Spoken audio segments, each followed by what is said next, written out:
Welcome back to another technical deep dive here in the Debug Zone. Today, we're tackling a big question and breaking it down with insights from other users. Hopefully, this clears up some misconceptions and helps you get the answer you need. So buckle up, stay a little curious, and let's jump right in.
And that's a wrap.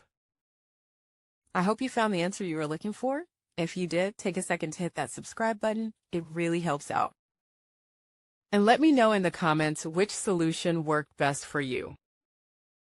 See you next time in the Debug Zone.